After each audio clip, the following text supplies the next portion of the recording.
Good afternoon, children. How are you? I hope all of you stay home and stay safe. मैं आपकी miss रेखा। इससे पहले video में मैंने आप लोगों को संसाधनों और संसाधनों के वर्गीकरण के विषय में पढ़ाया था। उसी पाठ से संबंधित आज मैं आप लोगों को भू संसाधन में पढ़ाऊंगी। भू यानी पृथ्वी। समस्त प्राकृतिक संसाधनों में भूमि सबसे मुख्य और आधारभूत संसाधन है।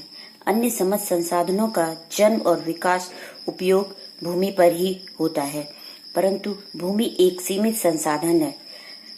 इसका निर्माण या विस्तार संभव नहीं है, इसलिए उपलब्ध भूमि का विभिन्न उद्देश्यों के लिए उपयोग सावधानी और योजनाबद्ध तरीके से करना चाहिए। भारत में भू उपयोग का प्रारूप कुछ इस प्रकार से है। मैंने इससे पहले भी आप लोगों को बताया है कि भारत का कुल भौगोलिक क्षेत्र पर 32.8 लाख वर्ग किलोमीटर है, परंतु इसके केवल 93% भाग का ही भू उपयोग आंकड़े उपलब्ध हैं। भारत में भूमि उपयोग मुख्यतः 4 वर्गों में होता है, जो इस प्रकार है।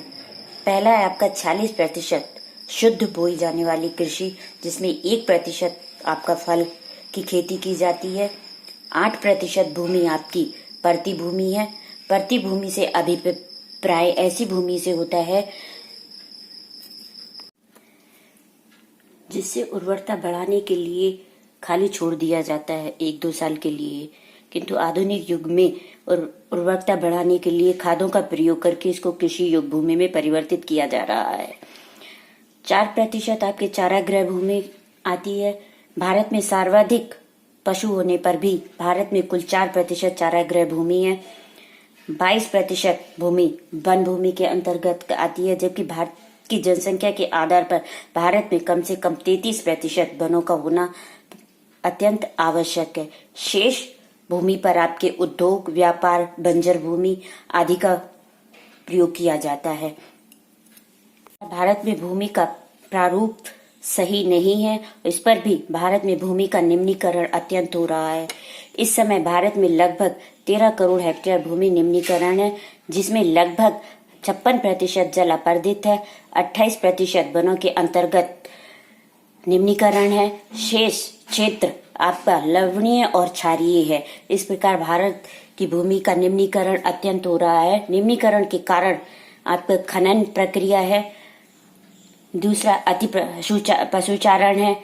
अति सिंचाई के कारण भी आपके भूमि का निम्नीकरण होता है और अपशिष्ट पदार्थों के कारण भी भूमि का निम्नीकरण होता है।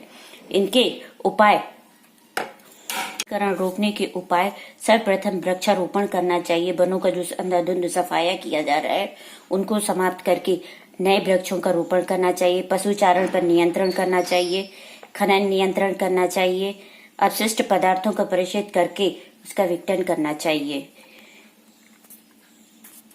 प्रकार आज मैंने आपको भू संसाधन, भू निम्नीकरण के कारण और उपाय के विषय में बताया आपको। आशा करती हूँ कि आप इसे समझेंगे और पढ़ेंगे। Thank you.